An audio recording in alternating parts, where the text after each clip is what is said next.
Hai guys, ketemu lagi sama aku yang akan menemani hari-harimu. Apa kabar kalian semua? Semoga kalian baik-baik saja ya.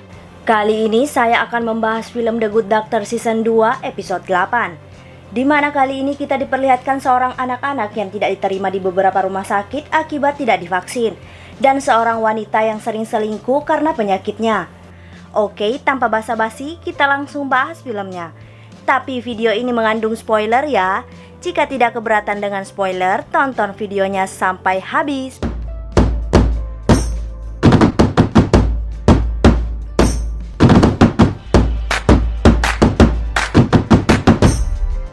Film diawali dengan kemunculan korban kecelakaan, yaitu sepasang suami istri yang bernama Todd dan Dawn.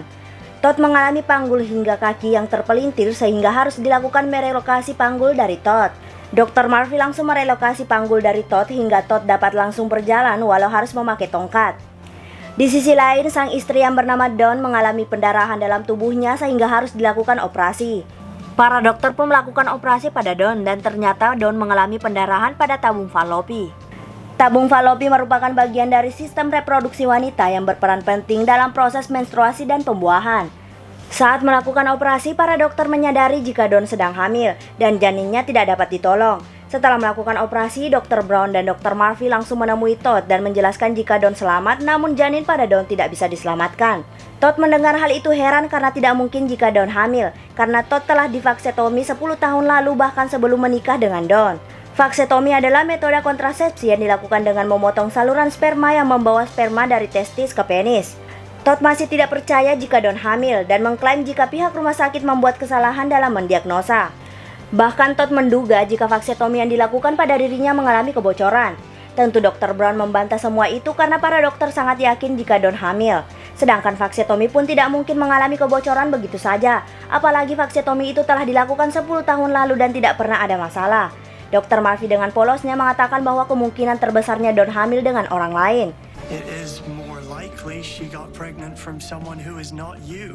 Tentu Todd sangat kaget mengetahui hal itu. Dr. Brown, Dr. Murphy, dan Todd pun menemui Dawn yang telah sadarkan diri dari operasi. Saat diberitahu bahwa Dawn kehilangan janinnya, Dawn juga tidak percaya dengan hal itu karena ia merasa tidak pernah melakukan seks bersama orang lain selain Todd. Dawn juga menjelaskan bahwa dirinya tidak mungkin selingkuh karena Todd adalah orang yang sangat ia cintai. Dawn juga menyimpulkan mungkin saja vaksetomi dari Todd bocor sehingga sperma dari Todd berhasil keluar bersama air mani sehingga timbul pembuahan. Jadi yang perlu diketahui ya kalau sperma dan air mani itu berbeda. Perbedaan sperma dan air mani adalah sperma tidak bisa hidup tanpa adanya air mani, karena sperma hidup di dalam air mani, sedangkan air mani adalah cairan pelindung dan makanan bagi sperma.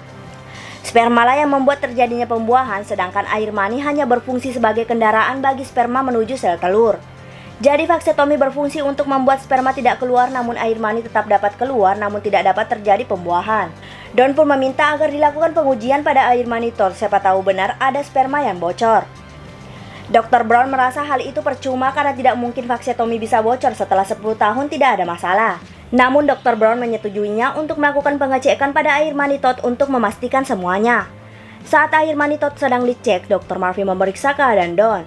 Namun saat diperiksa ternyata Dawn melakukan hal yang tak terduga, yaitu mencium bibir dari Dr. Murphy.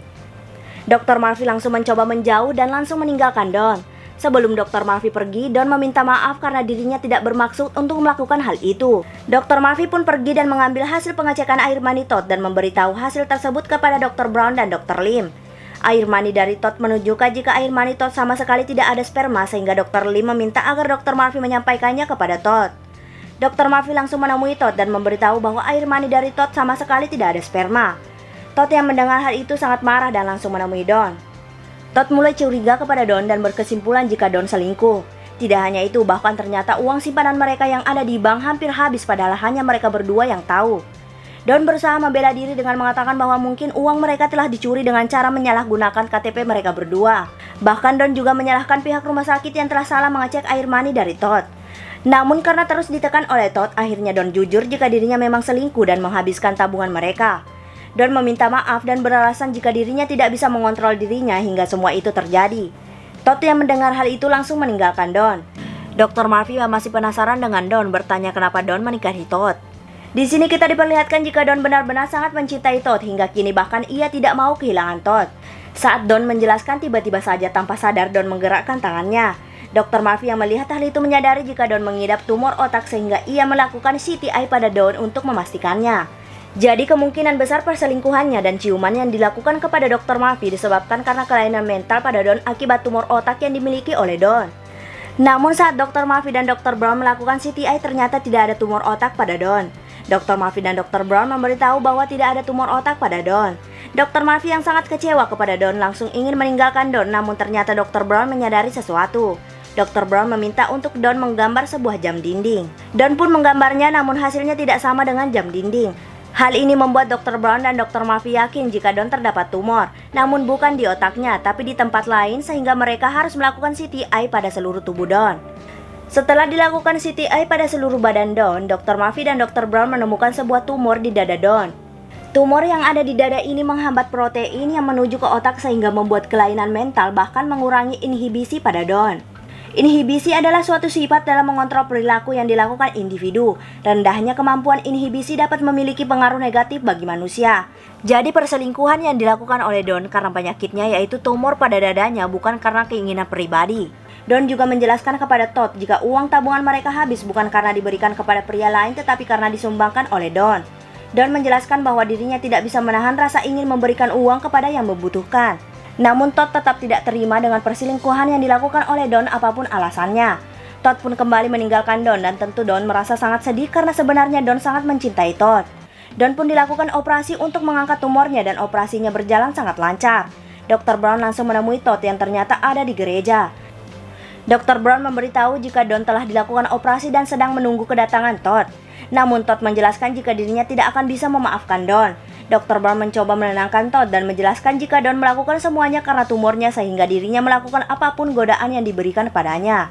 Namun satu hal yang pasti, bahkan Don tidak pernah meninggalkan Todd hingga hari ini karena Don selalu mencintai Todd.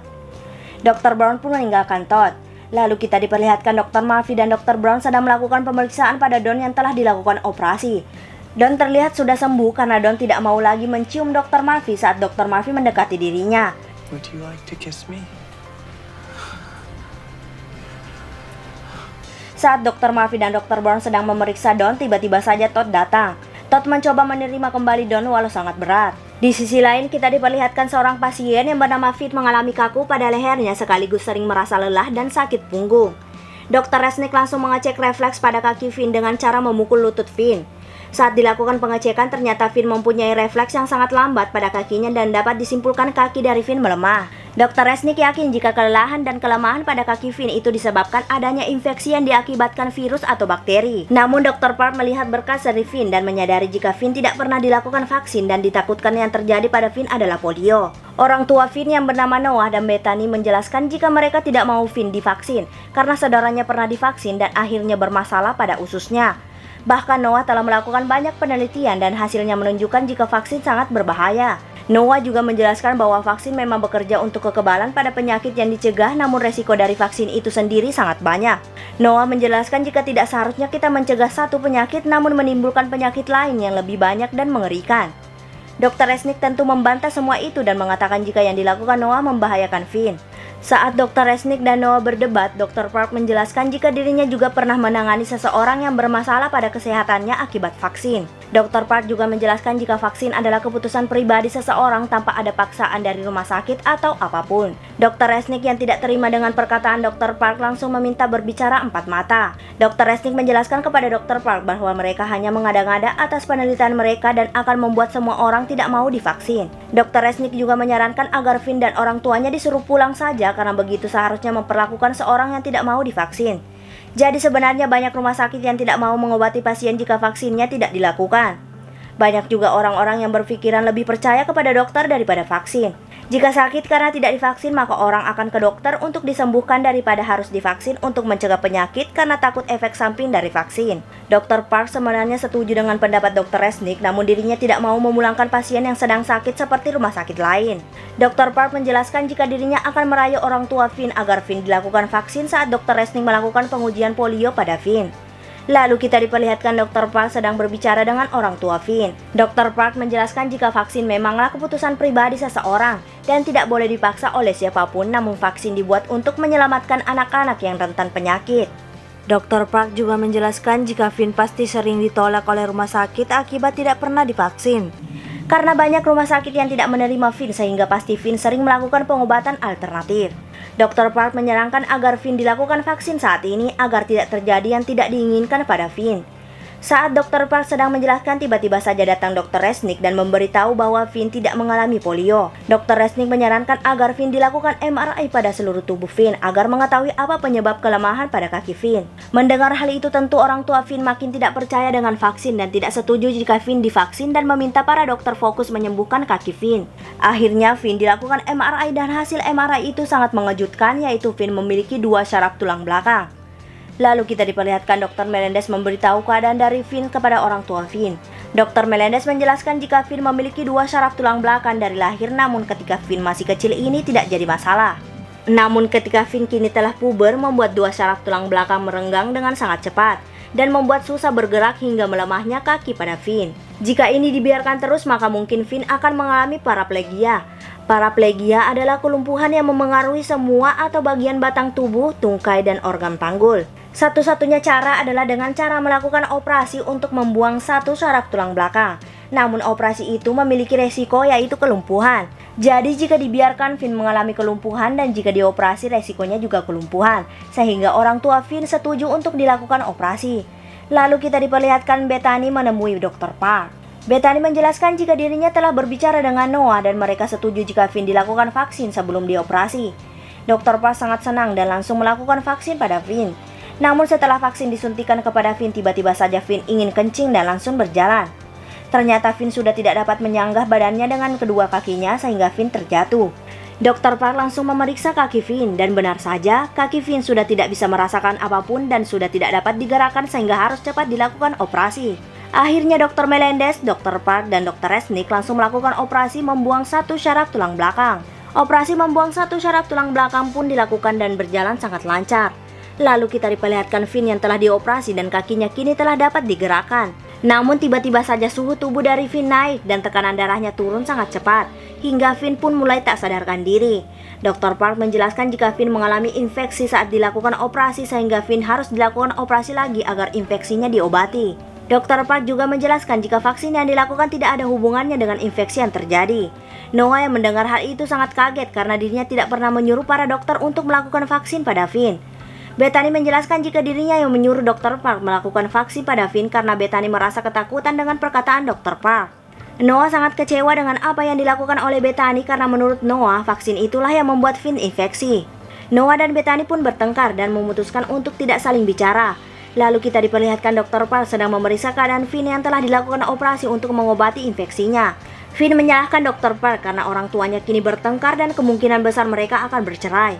Dr. Park merasa bersalah dan memutuskan menemui Noah. Dr. Park menyarankan agar Noah mau berbicara 4 mata dengan Bethany dan memaafkan Bethany.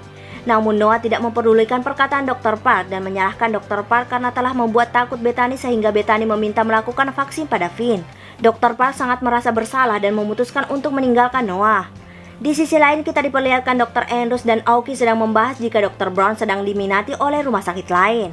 Hal ini dikarenakan rumah sakit lain tersebut mengetahui jika Dr. Brown sedang memiliki masalah yang serius dengan Dr. Melendez. Aoki menjelaskan jika Dr. Brown benar-benar pergi, maka nama Dr. Andrews akan sangat jelek di mata media.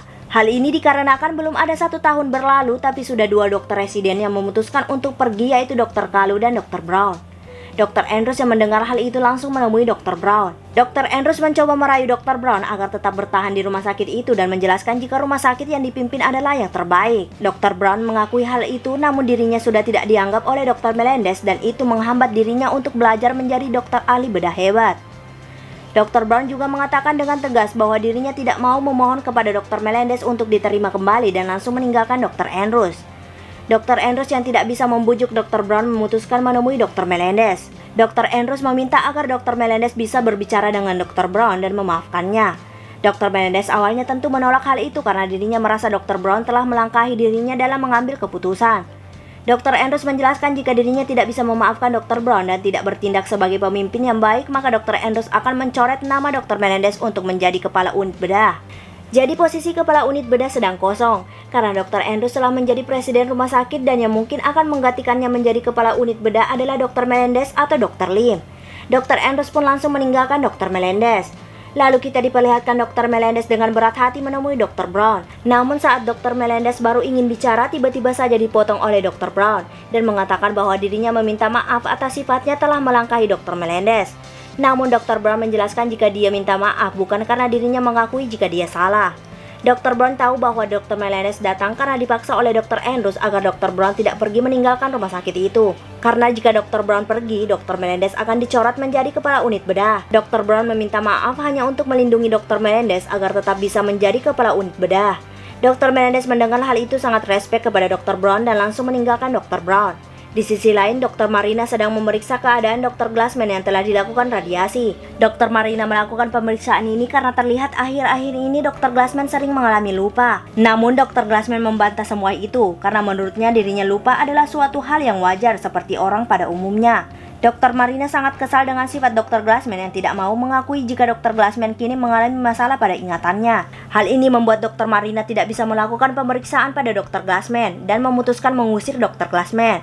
Ternyata Dr. Glassman menemui Dr. Murphy dan menjelaskan jika mungkin dirinya mengalami masalah dalam ingatannya. Dr. Murphy yang mendengar hal itu menyarankan agar Dr. Glassman melakukan pemeriksaan dan pengujian dengan Dr. Marina. Dr. Glassman tidak mau melakukan pemeriksaan dengan Dr. Marina atau dengan siapapun itu. Dr. Glassman ingin melakukan pemeriksaan dan pengujian sendiri dan Dr. Murphy membantunya. Dr. Murphy pun menyetujuinya. Lalu kita diperlihatkan Dr. Murphy dan Dr. Glassman pulang ke apartemen Dr. Murphy untuk melakukan pengecekan dan pengujian pada Dr. Glassman. Dr. Murphy langsung menanyakan semua yang pernah dialami dan diketahui oleh Dr. Glassman. Namun Dr. Glassman tidak mengingat apapun dan mereka menyadari jika Dr. Glassman mengalami masalah pada ingatannya.